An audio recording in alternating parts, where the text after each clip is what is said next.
Hello students, आज हम नया टॉपिक करेंगे मोनेरा। क्लासिफिकेशन हमने करवा दी थी। क्लासिफिकेशन के बाद जो फाइव किंगडम क्लासिफिकेशन थी उसमें फर्स्ट फाइलम आता है हमारा मोनेरा। अलग अलग उसके अंदर ऑर्गेनिजम्स हैं। हम वन बाय वन देखेंगे कि क्या क्या इसके कैरेक्टरिस्टिक्स हैं, क्यों इन सबको अलग अलग किया गया है। Monera kingdom Monera belongs to the prokaryote family. Prokaryote family से बिलोंग करता है। प्रोकैरियोट सेल का एक टाइप होता है। दो तरह की सेल टाइप्स होते हैं, प्रोकैरियोट एंड यूकैरियोट। तो उनमें से प्रोकैरियोट में क्या आता है, मोनेरा ग्रुप आता है। आपको जब सेल के टाइप्स करवाए जाएंगे तो प्रोकैरियोट्स कंप्लीट उसके अंदर करवाया जाएगा। नॉर्मल सा बता देती हूँ कि प्रोकैरियोट्स में जो सेल के अंदर न्यूक्लियस होता है वो नहीं, वो नेकेड होता है। उसके ऊपर न्यूक्लियस के ऊपर न्यूक्लियर मेम्ब्रेन नहीं होती है, और यूकैरियोट्स में न्यूक्लियस के ऊपर न्यूक्लियर मेम्ब्रेन होती है। तो यहाँ के जो ऑर्गेनिजम्स हैं मोनेरा किंगडम के अंदर जो भी आएंगे ऑर्गेनिजम्स, उनके अंदर जो सेल है उस सेल के अंदर जो न्यूक्लियस है उसके ऊपर न्यूक्लियर मेम्ब्रेन नहीं होगी। The organisms belonging to this kingdoms do not contain a true nucleus. इसलिए हम उसको ट्रू न्यूक्लियस नहीं बोलते, उसको सिर्फ न्यूक्लियस बोलते हैं। न्यूक्लियस पार्ट जो होता है, न्यूक्लियोइड डीएनए जो होता है, सिर्फ वो बोला जाता है। These are the oldest known microorganism on the earth। क्योंकि सबसे पहले हम मानते हैं कि जब चीज़ें कॉम्प्लेक्स नहीं हुई थी तो सबसे पहले वो सिंपल ही बनी थी। और सिंपल में क्या है कि चीज़ें अभी कॉम्पैक्टेशन नहीं हुआ है उनका, कि न्यूक्लियस अलग हो गया है, ये सब चीज़ें अलग नहीं हुई थी। तो सबसे पहले बने हुए ऑर्गेनिजम्स हैं, कि सबसे oldest. There DNA is not enclosed with in the nucleus. Nucleus के अंदर वो डीएनए नहीं है क्योंकि न्यूक्लियर मेम्ब्रेन नहीं बनी है। दे आर यूनिसेलुलर ऑर्गेनिज्म, एक ही सेल का ऑर्गेनिज्म है ये। Found mostly in the moist environment, moist environments में मिलता है, हॉट स्प्रिंग्स में भी मिलता है, स्नो में भी मिलता है, डीप ओशियंस जगह भी मिलता है, एज ए पैरासाइट्स भी रहता है। तो आप इसको ये नहीं बोल सकते कि स्पेसिफिक यही चीज़ें यहाँ ही मिलेगा। तो इसका एनवायरमेंट्स है, हैबिटेट जो है वो बहुत डिफरेंट है। Monerans do not possesses any membrane bound organelles. इसके अंदर जितने भी ऑर्गेनेलिज हैं, जैसे है प्लाज्मा मेम्ब्रेन, साइटोप्लाज्मा, सभी क्या है, खुले इस साइटोप्लाज्मा के अंदर है। एक सेल के अंदर क्या होता है कि जैसे नॉर्मल ये आउटर सेल मेम्ब्रेन है, सेल मेम्ब्रेन के अंदर जैसे यहाँ एंडोप्लाज्मिक रेटिकुलम होता है, उसकी अलग मेम्ब्रेन होती है, प्लास्टिड्स की अलग मेम्ब्रेन होती है। तो ये क्या है, ये प्रोकैरियोट्स के अंदर नहीं होता, ये यूकैरियोट्स के अंदर होता है। तो ये इसलिए क्या कहा है कि इसके अंदर जो ऑर्गेनेलिज है वो मेम्ब्रेन बाउंड नहीं होती है। इस तरीके का ऑर्गेनिज्म होता है मोनेरा, कि बाहर क्या है, इसकी प्लाज्मा मेम्ब्रेन होती है। प्लाज्मा मेम्ब्रेन के बाहर सेल वॉल होती है जो उसको बाहर से के एनवायरनमेंट से प्रोटेक्ट करके रखती है। अंदर साइटोप्लाज्मा है, ये सारा का सारा, ये डीएनए है, कुछ राइबोसोम्स होते हैं इसके अंदर, और वो भी क्या होते हैं, 70S के राइबोसोम्स होते हैं जो प्रोकैरियोट्स के अंदर होते हैं। ये पाइलस है, ये इसको मूव करवाने में हेल्प करते हैं, मोमेंट्स में स्लो मोमेंट्स करवाते हैं। ये सभी जो छोटे छोटे से दिखाई दे रहे हैं, ऑल दीज आर पाइलस या फिर पिल्लाई जिनको बोलते हैं। कैप्सूल, इस पूरे को बोला गया है कैप्सूल, कि ऊपर की जो लेयर है इसको कैप्सूल बोला गया है। और ये क्या है, इसका फ्लैजिला, जो इसकी मूवमेंट्स में इसकी हेल्प करेगा, इसको एक जगह से दूसरी जगह पर लोकोमोशंस में हेल्प करेगा। पिक्यूलियर कैरेक्टरिस्टिक्स क्या होती है मोनेरा की, जिसको हम सिर्फ मोनेरा में ही देखने को मिलेंगे। मोनेरास आर यूनिसेलुलर ऑर्गेनिज्म, एक ही सेल का ऑर्गेनिज्म है, अकेला होगा। जब ऑर्गेनिजम्स बना है वो सिर्फ उसके अंदर क्या है, एक ही सेल है, इससे अलावा सेल्स नहीं जुड़ी हुई। They include small living organisms called PPLO. PPLO इसलिए बोला जाता है कि प्लूरोन्यूमोनिक लाइक ऑर्गेनिजम्स, प्लूरोमॉर्फिक, कि एक से ज्यादा मॉर्फोलॉजी चेंज कर लेता है। एक ही सेल का ऑर्गेनिज्म है तो इसको अपने आप को चेंज करना, अपने आप को मॉडिफाई करना आसान होता है, इसलिए इसको बोला जाता है पीपीएलओ। ये क्वेश्चंस पूछे जाते हैं कि who is known as the PPLO, या फिर मोनेरास का सेकंड नेम क्या है। इनको हम पीपीएलओ भी बोला जाता है, प्लूरियोमॉर्फिक लाइक ऑर्गेनिज्म, की इसकी एक से ज्यादा मॉर्फोलॉजी होती है। They contain 70S ribosomes. ये सेडिमेंटेशन कोफिशिएंट होता है, ये प्रोकैरियोट्स में 70S के राइबोसोम्स होते हैं, और यूकैरियोट्स के अंदर जब आएंगे तो उसके अंदर 80S आता है। तो ये डिफरेंस होता है कि ये प्रोकैरियोट्स का है या फिर ये यूकैरियोट्स का है। राइबोसोम्स, आप यहाँ पर सिर्फ नाम याद रखिए, राइबोसोम्स का काम होता है प्रोटीन की सिंथेसिस। तो तो यहाँ पर आपको सिर्फ इतना याद रखना है कि किस टाइप का राइबोसोम्स है। धीरे धीरे जब आपको सेल्स पढ़ाई जाएंगी तो तब तक आपको ये पता चल जाएगा कि राइबोसोम्स क्या होते हैं और कहाँ होते हैं। सेल के अंदर होते हैं वैसे तो ये, और 2 यूनिट जुड़ी हुई होती है इनके अंदर, मैं आपको थोड़ा सा बता देती हूँ। और ये यूनिट्स का क्या काम होता है कि ये प्रोटीन की सिंथेसिस करवाती हैं दोनों जुड़ के। अदरवाइज जब तक प्रोटीन सिंथेसिस नहीं होता तब तक दोनों यूनिट्स सेपरेट रहती हैं साइटोप्लाज्मा के अंदर। जब जरूरत होती है कि प्रोटीन का सिंथेसिस करवाना है तो ये दोनों के दोनों यूनिट्स के आपस में जुड़ जाती हैं। DNA is naked. डीएनए का नेकेड का मतलब क्या होता है? Not bound with a nuclear membrane. Nuclear membrane उसके ऊपर नहीं है, ये मैंने आपको सबसे पहले ही बता दिया था, इसलिए डीएनए को नेकेड बोला जाता है। It lack organelles like mitochondria. ये नहीं होता है इसके अंदर, ना लाइसोसोम्स होते हैं, ना प्लास्टिड्स होते हैं, ना गोल्जी बॉडीज होती हैं, ना एंडोप्लाज्मिक रेटिकुलम होता है, ना सेंट्रोसोम्स होता है। ये सभी जो ऑर्गेनेलिज होती हैं ये एक सेल के अंदर होती हैं। सभी सेल्स के, जैसे एक बहुत बड़ा ऑर्गेनिज्म है, जब उस एक वन टाइप ऑफ सेल्स के अलग अलग जुड़ने से बनता है, नंबर ऑफ सेल्स जब बहुत ज़्यादा जुड़ती हैं तो इन सेल्स के अंदर होते हैं lysosome, mitochondria, Golgi bodies, endoplasmic reticulum, centrosomes, ribo, सभी के इसके अंदर प्रेजेंट होते हैं। लेकिन ये एक ही सेल का ऑर्गेनिज्म है, इतना ज़्यादा कॉम्प्लेक्सिटी नहीं है, इतना ज़्यादा एक्टिव नहीं होता है, तो उनको इसको इन सब चीज़ों की ज़रूरत नहीं होती है, क्योंकि माइटोकॉन्ड्रिया को एनर्जी देने के लिए ज़रूरत होती है, इतनी एनर्जी की इसको रिक्वायरमेंट नहीं होती। लाइसोसोम्स ये डेब्रिस को खाता है।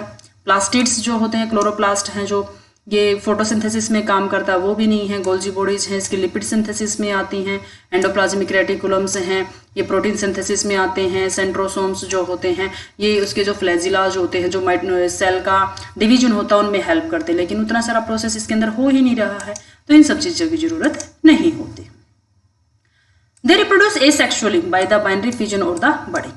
क्योंकि सिंपल ऑर्गेनिज्म है तो सिंपल तरीके से ही रहेगा। अब रिप्रोडक्शन भी क्या उसका सिंपल होगा, एक सेक्सुअली होगा। एसेक्सुअली में भी क्या, बाइनरी फिजन या फिर budding. Binary means 2, fission means मतलब टूटना, कि जब एक सेल है वो क्या करेगी, ग्रोथ होगी उसकी, और ग्रोथ होकर उसका साइज बड़ा हो जाएगा। वो साइज बड़ा होने के बाद धीरे धीरे क्या उसका न्यूक्लियस के भी 2 पार्ट हो जाएंगे, और उसका साइटोप्लाज्मा भी अपने आप धीरे धीरे करके क्या है डिवाइड करना सेपरेट आउट हो जाएगा। और ये जो सेल है ये क्या करेगी, इस तरीके से मॉडिफाई कर जाती है, और ये सेल टूट के फिर 2 अलग अलग ऑर्गेनिजम्स में कन्वर्ट हो जाते हैं। और सभी चीज़ें क्या है, इक्वल डिवाइड होती हैं उनके अंदर। न्यूक्लियस भी, साइटोप्लाज्म भी, वो सभी क्या है इक्वल डिवाइड होते हैं। स्मॉल साइज होता है, बाद में फिर वो गेन करते हैं साइज आफ्टर ग्रोथ, तब फिर इसके अंदर क्या है इस तरीके से डिवीजन होता है। तो ये होता है बाइनरी फिजन। और बडिंग के अंदर क्या होता है कि ऊपर उसके एक उभार हो जाता है। जैसे एक सेल है, ये इस सेल के अंदर ये न्यूक्लियस है, ये सारा इसका साइटोप्लाज्मा है इसके अंदर, ये सब इसके ऊपर क्या करेगा, अब इसकी ग्रोथ हो जाएगी इस तरीके से। ये देखिए आप यूं, और ये क्या करेगा, इसको हम बोलते हैं बड। और बाद में क्या करेगा, इसका डीएनए के 2 कॉपीज हो जाएंगी, और इसके अंदर भी क्या है डीएनए ट्रांसफर हो जाएगा एक कॉपीज में, और बाद में ये इस बॉडी से अलग हो जाती है, और बॉडी से अलग होकर क्या है ये नई ऑर्गेनिज्म में डेवलप कर जाती है। तो ये होती है बडिंग। इस तरीके से बड बन जाती है, आउटग्रोथ जिसको हम बोलते हैं। सेल वॉल इसके अंदर प्रेजेंट होती है, वो रिजिड होती है, और किसकी बनी हुई होती है, पेप्टिडोग्लाइकन की। ये क्वेश्चंस बहुत बार पूछे जाते हैं, जो बच्चे नीट की तैयारी करते हैं उनमें ये क्वेश्चंस पूछे जाते हैं कि मोनेराज के अंदर सेल वॉल होती है या नहीं होती है, या फिर उसके अंदर ऑप्शन दे दिए जाते हैं कि इनमें से किस ऑर्गेनिज्म के अंदर सेल वॉल प्रेजेंट है, और है तो किसकी है। या फिर ये पूछा जाता है कि मोनेरा के अंदर जो सेल वॉल है वो किसकी बनी हुई है, that is made up of the peptidoglycan. इसका पूरा ये बताएंगे बैक्टीरिया के इसके अंदर कि पेप्टिडोग्लाइकन्स के अंदर अलग अलग यूनिट्स जुड़ी हुई होती हैं। N-acetyl glucosamine, N-acetyl muramic acid, और उसके अंदर सल्फर की यूनिट्स जुड़ी होती है जो इसको जोड़ती है, इसलिए ये अलग होती है।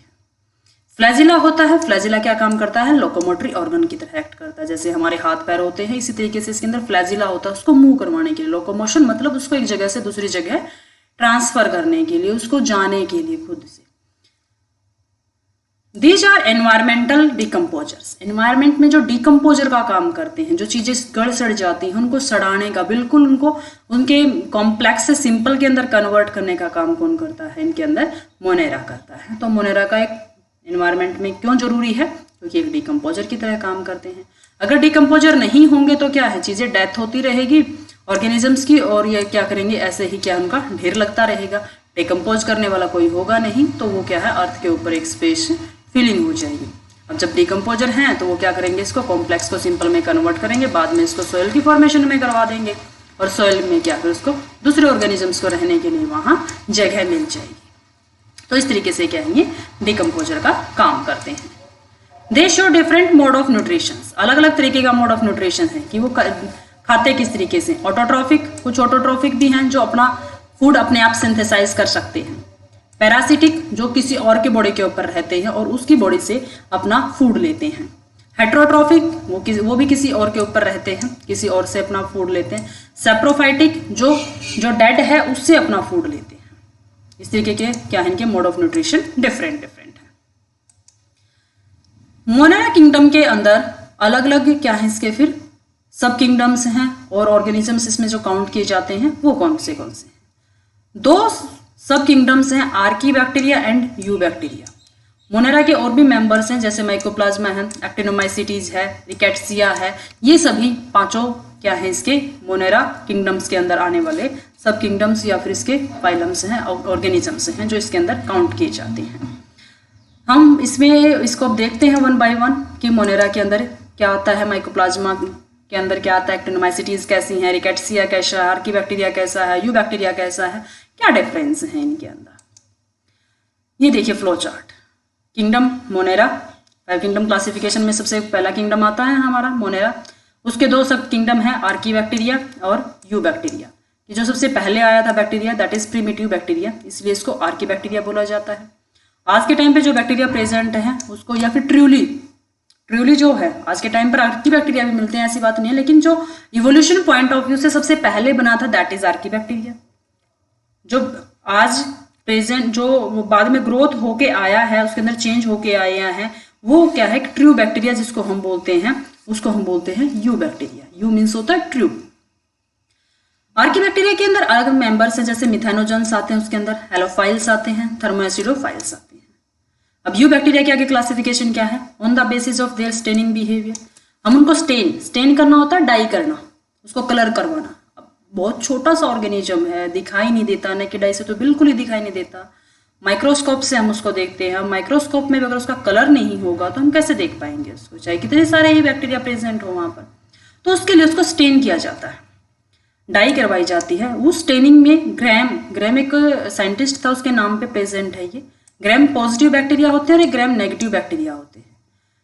ग्रैम स्टेनिंग आपको एक दूसरी वीडियो के अंदर कंप्लीट करवाया जाएगा कि क्या होती है ग्रैम स्टेनिंग, कैसे की जाती है।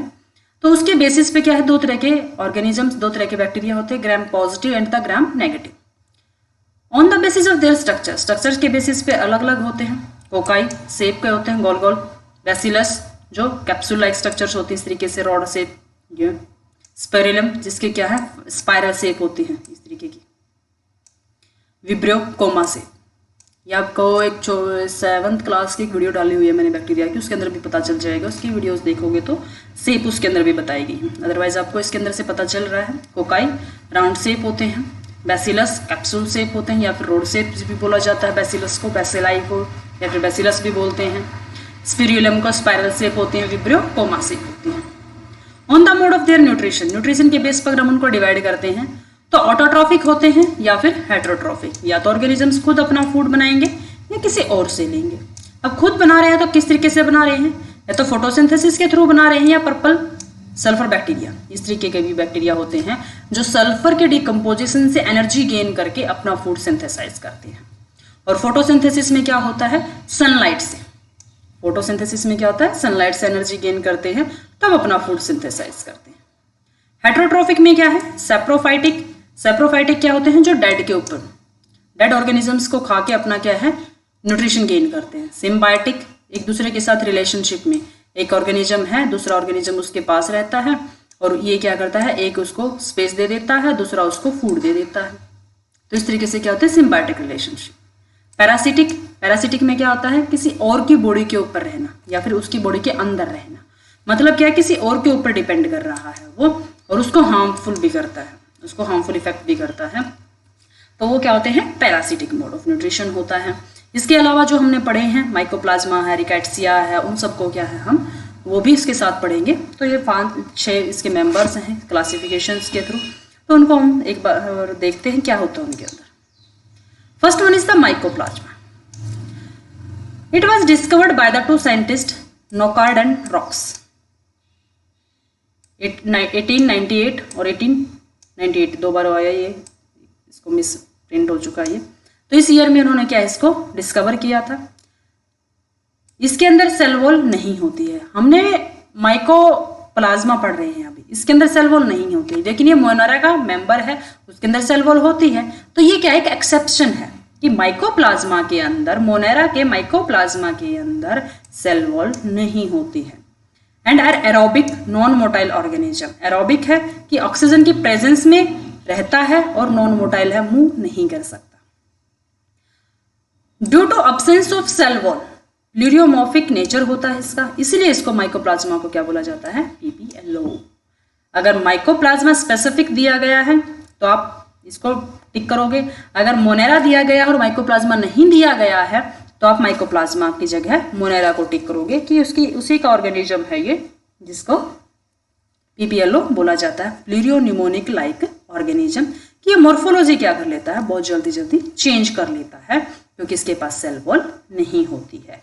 इस तरीके का ऑर्गेनिज्म होता है। क्या होते हैं बस इसके पास कुछ राइबोसोम्स होते हैं प्रोटीन्स बनाने के लिए, कुछ सोल्यूबल प्रोटीन्स होते हैं, ये DNA है, सोल्यूबल्स RNA भी प्रेजेंट होते हैं। ये लिपोप्रोटीन्स की क्या है कि सेल मेम्ब्रेन प्रेजेंट होती है। लिपोप्रोटीन की होती है ना, लिपिड्स और प्रोटीन से मिलकर क्या है, सेल मेम्ब्रेन बनती है। तो सेल वॉल इसके पास है ही नहीं, तो ये अपने आप को बहुत जल्दी जल्दी चेंज कर लेता है। इसलिए इसको स्पेसिफिकली बोला जाए तो माइकोप्लाज्मा को बोला जाता है PPLO, और अगर नॉर्मल में हम बातें हैं या किंगडम में बोलते हैं तो मोनेरा को बोलते हैं। तो ये इसकी स्पेसिफिसिटी है।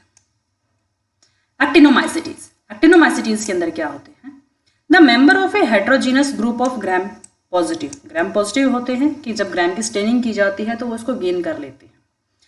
जनरली एनारोबिक बैक्टीरियाज होते हैं और फिलामेंटस और ब्रांच की जैसी होती है, ये ब्रांचिंग देखो इसके अंदर इस तरीके की ग्रोथ होती है। इनको हम बोलते हैं हाइफे। कुछ एक कैरेक्टरिस्टिक्स इसकी देखते हैं। Morphologically the member of this group resemble fungi. Fungi के ऐसे स्ट्रक्चर्स होते हैं, फिलामेंटस टाइप्स की स्ट्रक्चर्स जो होती हैं वो फंजाई की होती है।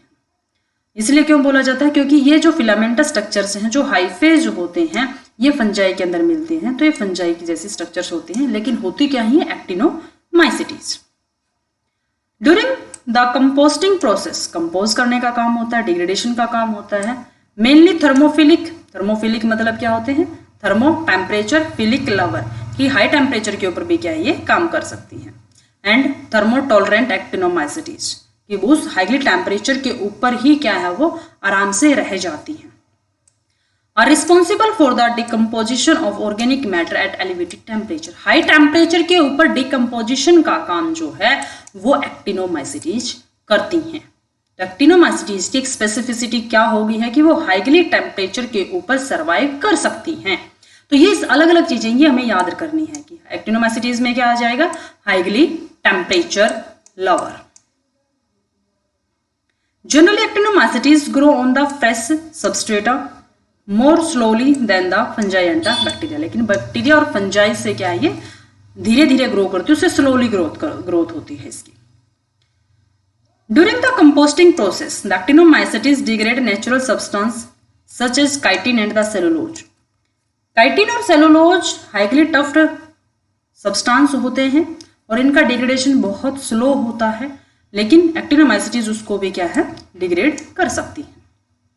नेचुरल हैबिटेट की रहते कहाँ पर हैं ये, थर्मोफिलिक एक्टिनोमाइसिटीज हैं।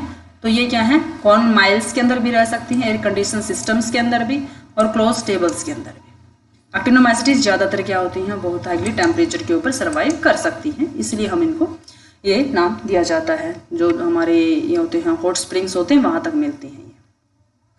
Actinomycetes responsible for the allergic symptoms. इसमें कुछ ऐसे एक्टिनोमाइसिटीज भी होती हैं जो डिजीज कॉज कर सकती हैं, जैसे रेस्पिरेटरी ट्रैक के लिए हो सकता है। एक्सट्रेंसिक एलर्जिक एल्वियोलाइटिस, एल्वियोलाइज जो होती हैं हमारी रेस्पिरेटरी ट्रैक के अंदर होती हैं, बलून लाइक स्ट्रक्चर होती हैं, उनके अंदर एलर्जी कॉज करने का काम करती हैं, जिससे उसमें क्या है जो इलनेस है वो हो जाती है। रेस्पिरेटरी ट्रैक के अंदर क्या एलर्जी कॉज होती है, रेडनेस हो जाती है वहाँ पर, और उसकी वजह से जो अपना प्रॉपर फंक्शन है रेस्पिरेटरी ट्रैक वो नहीं कर पाता, एक्सचेंज ऑफ गैसेज जो है वो नहीं हो पाता। तो ये सब क्या है एक्टिनोमाइसीटीज के बारे में है। तो स्पेसिफिसिटी क्या है इसके अंदर, ये हाईली टेम्परेचर सेंसिटिव नहीं होती है, ये उसे हाईली टेम्परेचर के ऊपर सर्वाइव कर सकती हैं, हेट्रोजीनस है, ग्राम पॉजिटिव बैक्टीरिया है, ग्राम पॉजिटिव एनारोबिक बैक्टीरिया इसमें है।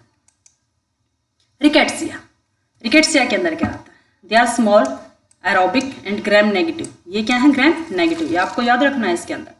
इसमें आप किसी तरीके से याद रखो, एक्टिनोमाइसीटीज पॉजिटिव याद रखो, ये ऐसे याद रखते हो तो ऐसे कर लो, अगर एक्टिनोमाइसीटीज का ए और पी का पॉजिटिव ए पी, एक्टिनोमाइसीटीज या फिर एक्टिंग के लिए क्या है आपको पजलिंग नहीं है, या फिर आप एक्टिंग में आप कि आप प्रोफेसर हो, इस तरीके से ए पी असिस्टेंट प्रोफेसर आता है ना, कि एक्टिंग पी से आप प्रोफेसर, मतलब एक पी से पॉजिटिव याद रखो आप। एक्टिनोमाइसीटीज एक्टिंग के आप प्रोफेसर हो, मतलब आप एक्टिनोमाइसीटीज क्या है, ग्राम पॉजिटिव है। इस तरीके से ये न्यूमोनिक्स होती है जिसमें चीज़ों को आप रटोगे नहीं, आपको सिर्फ अब एक्टिनोमाइसीटीज में क्या है पी याद रहेगा आपको कि वो क्या है, ग्राम पॉजिटिव है। इस तरीके से तो चीज़ों को आप लंबे टाइम तक जब याद कर रहे हैं तो आप इस तरीके से याद कीजिए उनको, थोड़ा सा चीज़ों को घुमा फिरा के। अब जब रिकेट्सिया के अंदर क्या है, नेगेटिव आर एन या फिर एन आर, रिकेट्सिया में हम आर एन कर लेते हैं, आर एन की रिकेट्सिया या फिर रिक्शा। रिकेट्सिया में आप इस तरीके से कर लो कि रिक्शा नो, रिक्शा कोई आपको पूछ रहा है कि रिक्शा रिकेट्सिया, ये आप उसको बोल रहे हो नो, नो मतलब नेगेटिव, मतलब क्या है वो ग्राम नेगेटिव। ऐसा नहीं है कि आपको नो नो याद रहे और आपको ये ना पता हो कि एन नो का मतलब क्या था, मतलब क्या ये ग्राम नेगेटिव बैक्टीरिया है। These organisms belong to the phylum called the proteobacteria। क्यों, ये प्रोटियोबैक्टीरिया मतलब बैक्टीरिया से भी पहले, which are capable of growing at the low level of nutrients, बहुत कम न्यूट्रिएंट्स के ऊपर भी ये ग्रो कर सकते हैं, and have a long generation time relative to the other gram negative bacteria। Generation time क्या होता है कि एक ऑर्गेनिजम्स अपने जैसा जब दूसरा ऑर्गेनिजम्स को पैदा करता है या फिर उसको ब्रीडिंग होती है, उसके बीच का जो टाइम होता है that is the generation time, तो वो क्या है बहुत ज़्यादा होता है। Rocky Mountain spotted fever is a tick borne human disease caused by the rickettsia and obligate intracellular bacteria. ये एक बैक्टीरिया है जो क्या है डिजीज कॉज कर सकता है, डिजीज कॉज करता है, टिक बॉर्न ह्यूमन डिजीज होती है उसको कॉज करता है। इसको नेमिंग आपको याद कर सकते हो तो आप अच्छे से कर लीजिए, एक जैसे ही है रिकेट्सिया रिकेट्सी, कोई ज़्यादा बड़ी नहीं है। तो ये है रिकेट्सिया के बारे में, इस तरीके की स्ट्रक्चर्स होती हैं, सिंपल हा ऑर्गेनिज्म है, कोई ज़्यादा इसके अंदर इस तरीके के नहीं है। अब है आर्की बैक्टीरिया और आर्की और the extremophiles. Archaebacteria are old and primitive heterogeneous group of prokaryotes. सबसे पहले ज़्यादातर इसको बोला गया प्रिमिटिव और हेट्रोजीनस, दूसरे के ऊपर डिपेंड है ये। Live in the extreme conditions, highly conditions के ऊपर, पीक एक्सट्रीम होता है सबसे ऊपर, peak of the environment such as the absence of oxygen, absence नहीं, ऑक्सीजन है ही नहीं, वहां पर भी रह सकता है। बहुत ज़्यादा टेम्परेचर है वहां पर भी रह सकता है, बहुत ज़्यादा साल्ट की कंसंट्रेशन है वहां पर भी रह सकता है। हॉट स्प्रिंग्स की ज़्यादातर जहाँ पर वाटर के अंदर हाईली टेम्परेचर है वहां पर भी रह सकता है। डीप ओशियंस जो बहुत गहरे समुद्र और सागर होते हैं वहां पर भी, साल्ट मासेज वहां पर भी, मतलब इनको क्या बोल सकते हैं एक्सट्रीमोफाइल्स की, जहां पर कोई और नहीं रह सकता वहां पर जाके आर्की बैक्टीरिया रह सकती है। तो ये ऐसे ऑर्गेनिजम्स होते हैं जो बहुत रेयर कंडीशंस के अंदर ग्रो करते हैं, नॉर्मल कंडीशंस के अंदर नहीं, रेयर कंडीशंस में ग्रो करते हैं। शेल वॉल होती है, shell wall is made up of the protein and the non cellulosic polysaccharides. Cellulose की नहीं है लेकिन किसकी है, पॉलीसैकेराइड्स की। पहले जो हमने सेल वॉल पढ़ी थी उसके अंदर क्या थी, वो पॉलीसैकेराइड्स की थी, सेलुलोज की थी।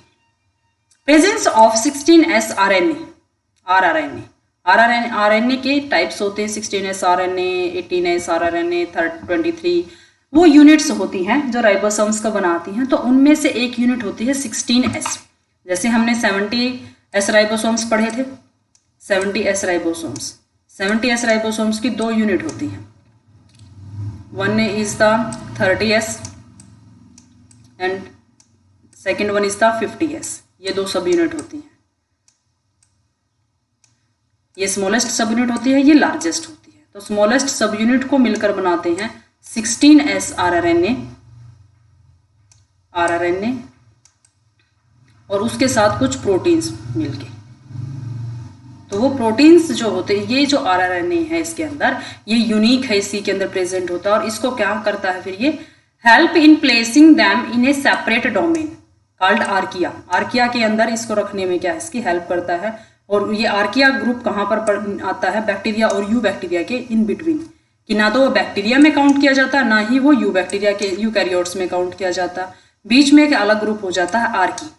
तो उस आर्की के अंदर ये काउंट करता है, क्यों? क्योंकि इसके पास 16S है, आरआरएनए भी होता है। इसके बेस पे क्लासिफिकेशन भी बदली जाती है बहुत बार कि 16SS आरएनए के बेस पे क्लासिफिकेशन होती है। तो क्या आएंगे आर्की, बैक्टीरिया एंड यूकैरियोट्स, इस तरीके से की जाती है ऑल ऑर्गेनिजम्स को कम। Types of archaebacteria. Archaebacteria के कितने टाइप्स होते हैं? 3 टाइप्स होते हैं, मिथेनोजेंस, हेलोफाइल्स, थर्मोएसिडोफाइल्स। 3 टाइप्स होते हैं इसके, या फिर 3 अलग अलग ग्रुप्स मेंबर्स हैं इसके। मिथेनोजेंस क्या होते हैं? मीथेन गैस होती है ना, CH4 तो हाँ मीथेन। तो ये क्या होती है? Methane producing bacteria. एनारोबिक होते हैं, गोबर गैस का जो प्रोडक्शन होता है वहां पर, and produce methane through the pathway of the anaerobic chemosynthesis. Chemosynthesis मतलब क्या होता है? केमिकली सिंथेसाइज की जाती है जब anaerobic in the absence of oxygen. Anaerobic का मतलब होता है in the absence of oxygen. Methane gas का प्रोडक्शन जहां पर होता है इन ऑर्गेनिजम्स की वजह से होता है, इसलिए इनको बोला जाता है methanogens. They are present in the hydrothermals bands and the biogas plants, क्योंकि मीथेन गैस ज्यादातर वहीं पर बनती है, हाइड्रोथर्मल बैंड्स में भी और बायोगैस प्लांट्स के अंदर भी। और कहाँ पर मिलते हैं ये? तो present in the gut of several ruminants animals. Ruminants को जो कौन से होते हैं? जो जुगाली करते हैं, उनको हम रूमिनेंट्स बोलते हैं, जैसे काउज हैं, बोफेलोज हैं। इनके बॉडी के अंदर जो स्टमक होता है उसका एक पार्ट होता है रूमन, इसलिए इसको रूमिनेंट्स बोला जाता है। क्योंकि एक बार क्या करते हैं, ये सारा खाना खा लेते हैं और बाद में उसको चीविंग करते हैं, बाद में उसको चबाते हैं निकाल के उस रूमन पार्ट से, तो इसलिए इनको रूमिनेंट्स बोला जाता है। और ये इस रूमिनेंट्स के अंदर रहते हैं, तब जाकर क्या है ये बायोगैस प्लांट्स में मूव करते हैं। And they are responsible for the production of the methane, या फिर हम जिसको बायोगैस बोलते हैं, from the dung of these animals. उनके डंग के अंदर जाते, डंग मीन्स गोबर, जो उनका एक्सक्रीटा होता है, वेस्टेज होता है, उसके अंदर ये ऑर्गेनिजम्स चले जाते हैं और बाद में ये जब इनको बायोगैस प्लांट्स के अंदर डाला जाता है उस डंग को, तो वहां पर उसका डिकम्पोजिशन करते हैं और वहां पर बायोगैस का प्रोडक्शन जो है वो करते हैं। एग्जाम्पल क्या है इसके? Methanobacterium and the methanococcus. याद करने का बहुत आसान सा तरीका है, मिथेनोजेंस हैं ये, मिथेनो के बाद बैक्टीरियम लगा दो, मिथेनोबैक्टीरियम। और कोकस हमने कहा था ना कि राउंड शेप के इस तरीके के ऑर्गेनिजम्स होते हैं, तो जो इस तरीके का ऑर्गेनिज्म है उसके लिए क्या कहा है हम? मिथेनोकोकस। तो कौन से हैं ये? Methane producing organisms which are rounding in their shape, तो ये क्या हो जाते हैं? Methanogens. Next one is the halophiles. Halophiles कहाँ रहते हैं? एक्सट्रीम साल्ट हैबिटेट, जहां पर बहुत ज्यादा साल्ट की कंसंट्रेशन होती है वहां पर ये बैक्टीरिया रहते हैं। एग्जाम्पल है इसके हेलोबैक्टीरियम इन द हेलोकोकस। सेम है जैसे ही उसके था, ये था ना सेम इसी तरीके से, ये देखो मिथेनोबैक्टीरियम था और मिथेनोकोकस था, इसका भी क्या है? हेलोबैक्टीरियम और हेलोकोकस। थर्मोएसिडोफाइल्स, जो thermo means temperature, acido means acid ज्यादा है, फाइल्स मीन्स लविंग। टेम्परेचर भी बहुत ज्यादा है और एसिडिटी भी बहुत ज्यादा है, उन ऑर्गेनिज्म वो वहां पर रहते हैं, उनको हम बोलते हैं thermoacidophiles. These are bacteria that live in the hot sulphur springs. बहुत ज्यादा जब तेज पानी के जो झरने होते हैं जहाँ पर सल्फर का कंटेंट भी बहुत ज्यादा होता है, वहां पर ये ऑर्गेनिजम्स रहते हैं, इनको हम बोलते हैं थर्मोएसिडोफाइल्स। एग्जाम्पल क्या है इसका? थर्मोप्लाज्मा एंड द थर्मोकोकस। 3 तो आपके एक जैसे ही हो गए हैं, सब इनके आगे क्या लगा दो? कोकस लगा दो, तो वो क्या हो जाएंगे? उसी तरीका थर्मो है तो थर्मोकोकस, हेलो है तो हेलोकोकस, और मिथेनो है तो मिथेनोकोकस। तो ये सारे क्या है? एक जैसे हो जाते हैं। आपको कोकस के एक एग्जाम्पल तो आसानी से याद हो गया। इन चीज़ों को रिलेशंस में पढ़ा जाता है, ऐसे नहीं है कि रटाफिकेशन लगे रहो कुछ याद ही ना हो। तो चीज़ों को मिला के, जैसे इसमें भी बैक्टीरिया था उसमें भी बैक्टीरिया था, इसमें क्या आ गया? आपका प्लाज्मा आ गया। लेकिन 2 के पास तो क्या था? बैक्टीरियम था, मिथेनोबैक्टीरियम, हेलोबैक्टीरियम, मिथेनोकोकस, हेलोकोकस। और बाद में इसमें भी क्या आ गया, थर्मोकोकस। तो इनमें एक एक एग्जाम्पल तो आपको बहुत आसानी से याद हो गया। और वैसे भी इनको अगर पूछा जाता है कि मिथेनोकोकस किसका एग्जाम्पल है, मिथेनोजेंस का, आगे लिखा हुआ है मिथेनो। तो ये चीज़ें रिलेशंस में याद रखी जाती हैं। नेक्स्ट करते हैं हम आर्कीबैक्टीरिया। आर्कीबैक्टीरिया के यूज देखते हैं। इसके अंदर आर्कीबैक्टीरिया ही पढ़ रहे थे हम। फर्स्ट है experimentation for the absorption of the solar radiations. इसका एक्सपेरिमेंट करके देखा गया है कि ये सोलर रेडिएशंस को ऑब्जॉर्ब करते हैं या नहीं करते हैं। गोबर गैस प्रोडक्शंस में हमने पढ़ लिया है। फर्मेंटेशन हमने पढ़ लिया है सेलुलोज का, क्योंकि रूमिनेंट्स के अंदर ये प्रेजेंट होती है। एक ऑर्गेनिज्म होता है थर्मस एक्वेटिकस बैक्टीरिया। ये बहुत स्पेसिफिक होता है। It is species of bacteria that can tolerate high temperature and hence it is used in the PCR या फिर polymerase chain reactions DNA amplification technique. मैं आपको एक बार पीसीआर बता देती हूँ थोड़ा सा, अदरवाइज तो आप लोग इसको पुलिस की पीसीआर सोचते रहेंगे। पॉलीमरेज चेन रिएक्शन, बॉडी के अंदर जो डीएनए होता है उस डीएनए की एक से ज़्यादा जब कॉपीज करवाई जाती हैं उनको हम एम्पलीफाई बोलते हैं। नंबर ऑफ, जैसे एक सिंपल डीएनए था ये, इसकी बहुत ज़्यादा कॉपी करवानी है तो उसके जो नंबरिंग जो बढ़वानी है उसमें एक ये डाला जाता है थर्मस एक्वेटिकस, जो इसको तोड़ता रहेगा बहुत आसानी से आगे ये बढ़ता रहेगा। तो ये पॉलीमरेज चेन रिएक्शंस, पॉलीमरेज होता है एक से ज़्यादा बढ़ाना, पॉलीमर चेन धीरे आगे के आगे चेन बढ़ती रहे कि पहले ये 1 से 2 बने, 2 से 4, 4 से 8, इस तरीके से 1 से पहले 2 बनेंगे, 2 से फिर 4 बनेंगे, 4 से फिर 8, 8 से 16, इस तरीके से क्या है ये बढ़ते रहते हैं इनका नंबर। तो उसके अंदर इस ऑर्गेनिजम्स को रखा जाता है क्योंकि ये इसको कट करता रहता है ऑर्गेनिज्म, ये जो थर्मस एक्वेटिकस है। और ये हाईली टेम्परेचर के ऊपर क्या है काम कर जाता है और वो हाईली टेम्परेचर के ऊपर ही रखा जाता है उसको नंबर बढ़ाने के लिए डीएनए को। तो ये क्या है, इसकी एक स्पेसिफिसिटी है। तो स्पेसिफिक है थर्मस एक्वेटिकस। थर्मस देखा होगा आप लोगों ने, चाय डालते हैं जिसके अंदर थर्मस, उसमें क्या रखते हैं, हाईली टेम्परेचर होता है, वैसे ही रखा जाता है। तो इसलिए क्या है वो थर्मस एक्वेटिकस। इन चीज़ों को आपस में रिलेशंस में रखा जाता है, तो आपको आसानी रहेगी इसको याद करने में। Next one is the eubacteria. Eubacteria को क्या कहा जाता है, true bacteria. Which lack in nucleus, nucleus नहीं होता इसके पास। न्यूक्लियस का मतलब है कि इसके पास न्यूक्लियर मेम्ब्रेन नहीं होते, डीएनए होता है। Membrane bound organelle like mitochondria and chloroplast, ये भी नहीं होते। Eubacteria are usually divided into the 5 phylum, spirochaetae, chlamydia, gram positive bacteria, cyanobacteria and the proteobacteria. इनको आगे 5 फाइलम्स के अंदर डिवाइड किया गया है। ये मैं आपको किसी और क्लास के अंदर करवाऊंगी। यू बैक्टीरिया के spirochaetae, chlamydia, gram positive bacteria, cyanobacteria and the proteobacteria. इसमें थोड़ा थोड़ा सा आपको बताया जाएगा आपके लेवल तक का। कुछ चीज़ें और भी हैं इसके अंदर। ये है इसकी स्ट्रक्चर, ये है ऑर्गेनिजम्स। कैप्सूल स्ट्रक्चर्स है। कैप्सूल किसकी, जिलेटिनस पॉलीसैकेराइड्स की बनी हुई होती है। ये क्या काम करती है, इसको पैथोजेंस और डेसिकेशंस, पैथोजेंस जो डिजीज कॉज करते हैं उन ऑर्गेनिज्म से बचाती है, डेसिकेशन सूखे से बचाती है। अंदर क्या है इसका, साइटोप्लाज्मा है, 80% उसके अंदर वाटर है, कुछ प्रोटीन्स हैं, कार्बोहाइड्रेट, लिपिड्स और ये सब है। राइबोसोम्स 70S हैं क्योंकि ये प्रोकैरियोट है, कुछ आरएनए हैं, कुछ प्रोटीन्स हैं। सेल वॉल इसके ऊपर प्रेजेंट होती है। सिर्फ माइकोप्लाज्मा के पास सेल वॉल नहीं होती है मोनेरा की, अदरवाइज सभी के पास सेल वॉल होती है। सेल वॉल होती है प्रेजेंस ऑफ म्यूरिन, किसकी बनी हुई होती है, ये म्यूरिन की होती है। एक के अंदर पेप्टिडोग्लाइकन की थी, that one is the different. इन सबको याद रखिए कि किसके अंदर किस तरीके की है, सेल वॉल है तो किसकी है और सेल वॉल नहीं है तो किसमें नहीं है, वो सब चीजें। Cell wall contain magnesium 2+ ions, जिसकी वजह से वो क्या करते हैं, टिकोइक एसिड्स की फॉर्मेशंस करते हैं। मैं आपको स्ट्रक्चर्स के अंदर पूरा बताऊंगी, यहाँ पर आपको नॉर्मल याद रखो कि प्लाज्मा मेम्ब्रेन होती हैं, मीजोसोम्स होते हैं, फिम्ब्रे होते हैं, फ्लैजिला होते हैं, प्लाज्मिड्स होते हैं, एक्स्ट्रा न्यूक्लियर एक्स्ट्रा होता है ये, उसको हम प्लाज्मिड बोलते हैं। Self replicating extra chromosomal DNA, एक डीएनए तो नॉर्मल होता है इसके पास, उससे एक अलग डीएनए होता है बैक्टीरिया के पास, उसको प्लाज्मिड बोला जाता है, एक्स्ट्रा क्रोमोसोमल डीएनए। उसके पास भी कुछ जीन्स होते हैं, और आपको जब बैक्टीरिया की स्ट्रक्चर करवाई जाएगी उसमें कंप्लीट बताया जाएगा। Economic importance of bacteria, bacteria के क्या क्या इंपॉर्टेंस होते हैं। स्कैवेंजिंग, स्कैवेंजर क्या होते हैं, जो डेड एनिमल्स को खाते हैं, तो ये भी क्या करते हैं, बैक्टीरिया डिकम्पोज कर देते हैं डेड बॉडीज को, उनको क्या कर देते हैं सॉइल, उसकी वजह से सॉइल फर्टिलिटी इंक्रीज होती है और सिंपल ऑर्गेनिक कंपाउंड्स के अंदर उसको कन्वर्ट कर देते हैं।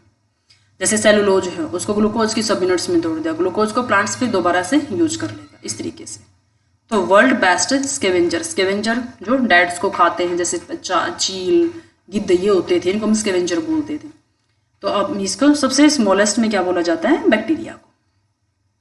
फर्मेंटेशन, जो हमें फर्मेंटेशन करवाने में हेल्प होती है, जैसे बटर निकालते हैं, चीज़ पनीर बनाते हैं, ब्रेड बनाते हैं, बिस्किट्स बनाते हैं, उन सब में फर्मेंटेशंस करवाई जाती हैं, तो वहाँ पर भी क्या बैक्टीरिया का यूज होता है। एंटीबायोटिक्स में एरिथ्रोमाइसिन, स्ट्रेप्टोमाइसिन, इन सब बैक्टीरिया एंटीबायोटिक्स क्या होती हैं? जो डिजीज कॉजिंग ऑर्गेनिजम्स हैं उनके अगेंस्ट ये काम करते हैं और उनको किल कर देती है उन डिजीज कॉजिंग ऑर्गेनिजम्स को। तो वो एंटीबायोटिक्स भी कहाँ से निकल जाती हैं? कुछ बैक्टीरिया से। नाइट्रोजन फिक्सेशन में हेल्प करते हैं कि नाइट्रोजन को फिक्स की जाती है, किसके लिए? इंक्रीज द सॉइल फर्टिलिटी, जिसकी वजह से सॉइल की फर्टिलिटी इंक्रीज हो जाती है।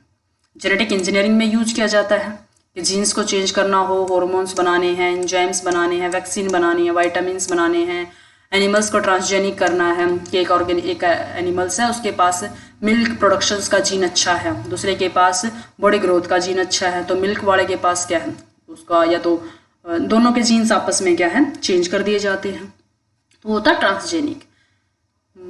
प्लांट्स भी होते हैं, एनिमल्स भी होते हैं, बायोपेस्टिसाइड्स बनाने होते हैं, तो उन सब में भी क्या है जेनेटिक इंजीनियरिंग में बैक्टीरिया का यूज होता है। मिनरल एक्सट्रैक्शंस, मिनरल्स को निकालना, मिनरल्स के और आवश्यक मिलते हैं जिनके अंदर से, उनके अंदर से फिर बाद में मेटल्स निकाले जाते हैं, जैसे गोल्ड की है, कॉपर है, निकल है, आयरन है, इन सब को निकालने के लिए भी क्या है बैक्टीरियाज का यूज किया जाता है। एग्जाम्पल है जैसे सल्फोलोबस, थायोबैसिलस। थायो वर्ड जहाँ भी यूज होगा वो क्या होता है? सल्फर से रिलेटेड होता है। तो ये सब क्या है इसके इकोनॉमिक इंपॉर्टेंस है कि यूज कैसे होता है। Bacteria minute, microscopic, unicellular, prokaryotic organism होता है। स्टडी को हम बैक्टीरियोलॉजी बोलते हैं, जो साइंटिस्ट इसके ऊपर बैक्टीरिया के ऊपर काम करता है उनको बैक्टीरियोलॉजिस्ट बोलते हैं, चाहे वो कोई भी काम करता है। रेस्पिरेशन इन बैक्टीरिया, बैक्टीरिया के अंदर रेस्पिरेशन किस तरीके से होता है? Respiration occur in the plasma membrane of the bacteria, respiration किस तरीके से करता है वो? प्लाज्मा मेम्ब्रेन के थ्रू। ग्लूकोज वहाँ पर ब्रेक डाउन हो जाती है किसके अंदर? कार्बन डाइऑक्साइड और वाटर के अंदर, तो हम क्या बोलते हैं उसको? एरोबिक रेस्पिरेशन, अगर वो ऑक्सीजन की प्रेजेंस में है तो। कुछ मॉलिक्यूल्स जैसे नाइट्राइट है, नाइट्रेट है, इनको निकाला जाता है, वो in the absence of oxygen होता है, तो हम उनको बोलते हैं एनारोबिक सेलुलर रेस्पिरेशन, की सेल में क्या है ऑक्सीजन अब्सेंस है। रिप्रोडक्शन किस तरीके से होता है बैक्टीरिया के अंदर?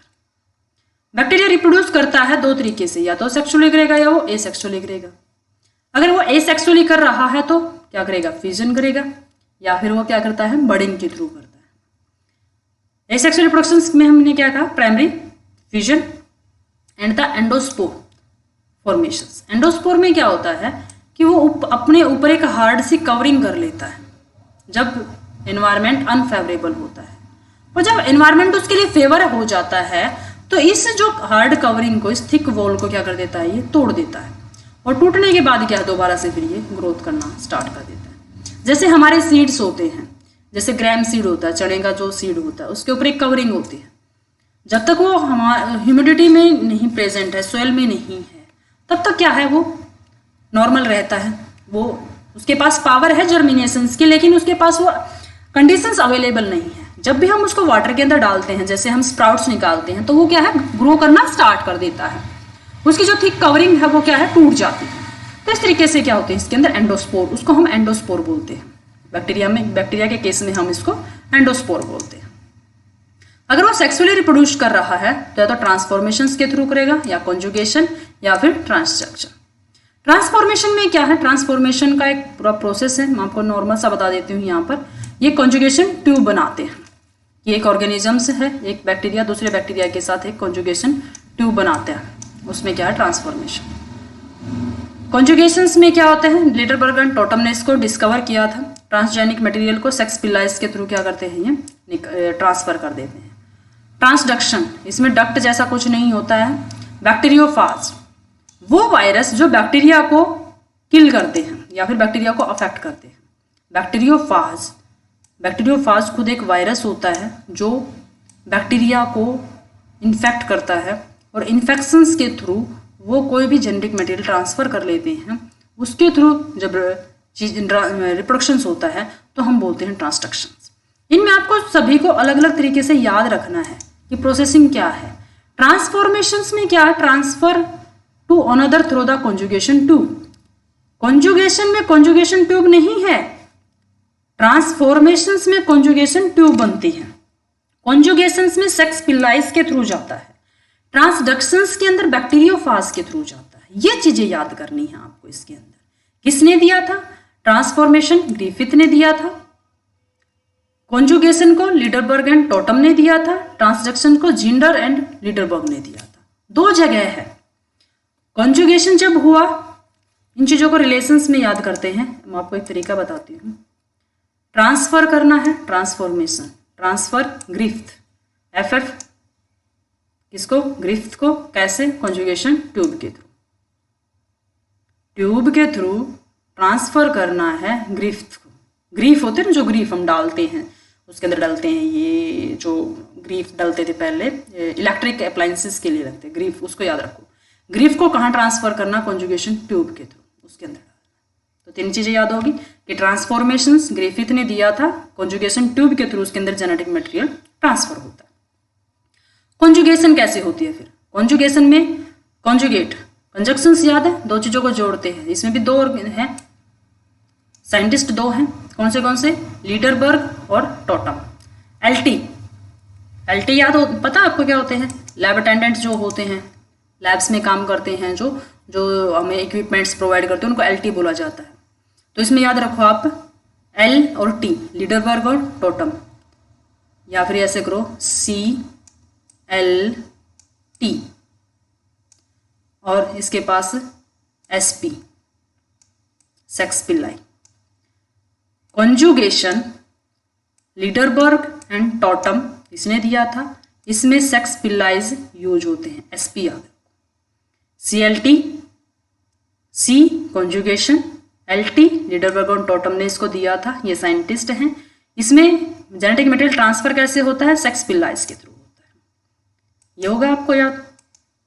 ट्रांसडक्शन, ट्रांसडक्शंस में क्या होता है? T, ZL, और ये तो बहुत अलग है। ट्रांसडक्शंस के अंदर तो हमें नाम ही अलग है, बैक्टीरियोफाज या फिर P से याद रखो। ट्रांसडक्शंस, वो ट्रांसफर हो गया था। ट्रांसफर किसका हुआ था? ग्रिफिथ का। ये ट्रांसडक्शंस, डक्शंस में क्या आएंगे? Zinder and Lederberg. ZL, Lederberg उसमें भी था, इसमें भी था, दोनों अलग हैं। लेकिन यहाँ पर किसके साथ है? T है तो Z के साथ है, C है तो वो T के साथ है। तो ये क्या है? अलग अलग है। तो ट्रांसडक्शंस जिंडर एंड लीडरबर्ग ने दिया था। बैक्टीरियोफाज के थ्रू क्या जेनेटिक मटेरियल ट्रांसफर होता है। ये बहुत सारे क्वेश्चंस को आपको सोल्व करवा देगा। साइनोबैक्टीरिया के अंदर क्या आता है? Cyanobacteria are the photosynthetic prokaryotes organisms, जिसको हम BGA बोलते हैं या फिर ब्लू ग्रीन एल्गी। इसके पीछे एल्गी लिखा हुआ है, लेकिन ये होता क्या है? बैक्टीरिया। इससे कंफ्यूजन मत होना कि इसके पीछे तो एल्गी लिखा हुआ है, लेकिन ये एल्गी नहीं होती है, ये क्या होता है? कि बैक्टीरिया होता है, साइनोबैक्टीरिया, जिसको हम ब्लू ग्रीन एल्गी भी बोलते हैं, BGA भी बोलते हैं। इनके सभी नाम को आपको याद करना होता है। और ये क्या है? सबसे पहला फोटोसिंथेटिक ऑर्गेनिजम्स था। सबसे पहले अपना food synthesize in the presence of sunlight इसी ऑर्गेनिज्म ने किया था। इसकी क्या कैरेक्टरिस्टिक्स है? ग्राम नेगेटिव है, साइनो भी क्या है? नेगेटिव, एन इसमें भी N है, नेगेटिव में भी N है। इसको अच्छे से इस तरीके से याद कर लेना। कॉलोनियल, इकट्ठा बहुत सारे ग्रुप्स में रहता है और ब्लू ग्रीन कलर की होती है, इसलिए इसको ब्लू ग्रीन एल्गी बोला जाता है। और फ्रेश वाटर में भी मिलती है और मेराइन हैबिटेट्स में मिलती है। फ्रेश वाटर, जो वाटर हमारा पीने लायक होता है, या फिर फ्रेश वाटर जिसमें साल्ट की कंसंट्रेशन नहीं होती। मेराइन, समुद्र, जिसमें साल्ट की कंसंट्रेशन होती है। Responsible for the blooms in the polluted water. एक आध जगह आपने इस तरीके से देखा होगा जहां पर पानी इकट्ठा होता है, उसके ऊपर ग्रीन ग्रीन से कलर की क्या है, इस तरीके से उसको सरफेस को कवर करके ऑर्गेनिजम्स होते हैं, जिसको हम काई बोलते हैं। वो होती है यूट्रोफिकेशन। उस प्रोसेस को यूट्रोफिकेशन बोला जाता है। उस ग्रीन कलर को ब्लूम्स बोला जाता है। और ये जहाँ पर पोल्यूटेड वाटर होता है, वेस्ट वाटर होता है, उस वाटर के अंदर क्या है, ये इसकी ब्लूम की फॉर्मेशन होती है। किसकी वजह से होती है वो ब्लूम? ब्लू ग्रीन एल्गी की वजह से। They have photosynthetic pigments. Photosynthetic pigments क्या होते हैं? क्लोरोफिल। क्लोरोफिल में भी टाइप कौन सा है इसके पास? Chlorophyll A. कुछ कैरोटिनॉइड्स होते हैं, फाइकोबिलिन्स होते हैं, साइकोफिन स्टार्च होती है, लिपिड्स के ग्लोब्यूल्स होते हैं, प्रोटीन के ग्लोब्यूल्स होते हैं। ये सारे क्या है इसके पास पिगमेंट्स प्रेजेंट होते हैं। साइनोबैक्टीरिया के पास भी सेल वॉल है, लेकिन किसकी बनी हुई है? पेप्टिडोग्लाइकन की।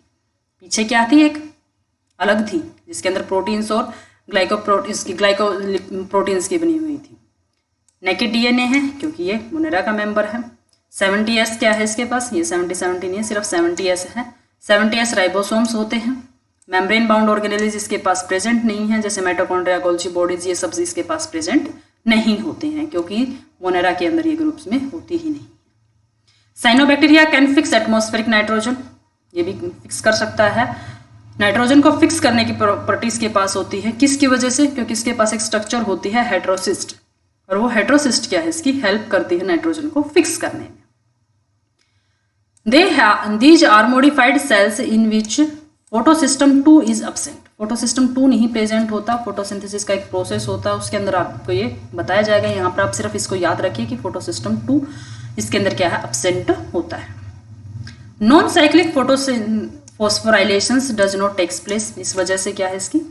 नॉन साइक्लिक नहीं होती, सिर्फ साइक्लिक चलती है। Nitrogen fixation is performed through the enzyme nitrogenase present in it.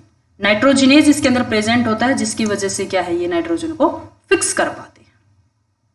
ये होती है हमारी साइनोबैक्टीरिया। साइनोबैक्टीरिया के अंदर ये होती है हेटेरोसिस्ट, एक अलग तरीके की सेल होती है, ये नाइट्रोजन को फिक्स करने का काम करती है। ये इस तरीके से ये प्रेजेंट होती है।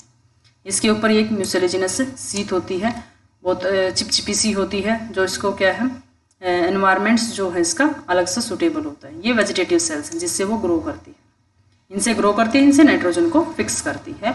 ये है हमारे साइनोबैक्टीरिया के टाइप्स। इकोनॉमिक इंपॉर्टेंस क्या है साइनोबैक्टीरिया की? साइनोबैक्टीरिया क्या है? Serve as food for the fish. Fishes का जहाँ पर प्रोडक्शन किया जाता है, फिशेस को जहाँ पर ग्रो किया जाता है, वहाँ पर साइनोबैक्टीरिया को उनको फूड के रूप में दिया जाता है। And some other animals, aquatic animals, जो और सारे एक्वेटिक एनिमल्स जो होते हैं वो उसको एज ए फूड लेते हैं। Cyanobacteria like Anabaena and Nostoc are used as the biofertilizers. जो हम उर्वरक डालते हैं, जैसे हम डीएपी डालते हैं, यूरिया डालते हैं, वो फर्टिलाइजर्स होते हैं। बायोफर्टिलाइजर्स की जो लिविंग्स में होते हैं, लिविंग्स में हम जैसे एनाबीना और नोस्टोक, ये नाइट्रोजन को फिक्स करने का एक सिम्बायोटिक रिलेशनशिप का ऑर्गेनिज्म है कि एनाबीना और नोस्टोक इकट्ठा रहते हैं और ये नाइट्रोजन को फिक्स करके बहुत अच्छे से फर्टिलिटी इंक्रीज करते हैं। क्योंकि जो हम यूरिया डालते हैं उसके अंदर नाइट्रोजन ही दिया जाता है, नाइट्रोजन की सप्लाई होती है। तो नोस्टोक और एनाबीना ये दोनों क्या करते हैं? इकट्ठा रहते हैं और नाइट्रोजन को फिक्स करने का प्रोसेस बहुत अच्छे से करते हैं, इसलिए इनको बायो फर्टिलाइजर भी बोला जाता है। Cyanobacteria like spirulina. स्पाइरुलिना क्या होता है? सिंगल सेल प्रोटीन की एक ही प्रोटीन बनाना है हम उस सेल से, तो उसमें स्पाइरुलिना जो है वो कल्चर करवाने में हेल्प करता है। Cyanobacteria like Chlorella is used in the sewage treatment. Sewage treatment के अंदर उसको डैमेज डिकम्पोज करने के लिए अंदर क्या है? कोलेरेला काम करता है। ये इसके क्या है? फंक्शंस हैं, इनका यूज है, इकोनॉमिक इंपॉर्टेंस है साइनोबैक्टीरिया का। कुछ हार्मफुल भी होते हैं। हार्मफुल में देखते हैं हम, साइनोबैक्टीरिया कंटामिनेट द वाटर, जो हमने पहले ही बताया था, एल्गल ब्लूम्स या फिर वाटर ब्लूम्स जो हम बोलते हैं, ग्रीन कलर का हो जाता है एक्वेटिक मीडियम, तो उस वो किस वजह से होता है? साइनोबैक्टीरिया की वजह से।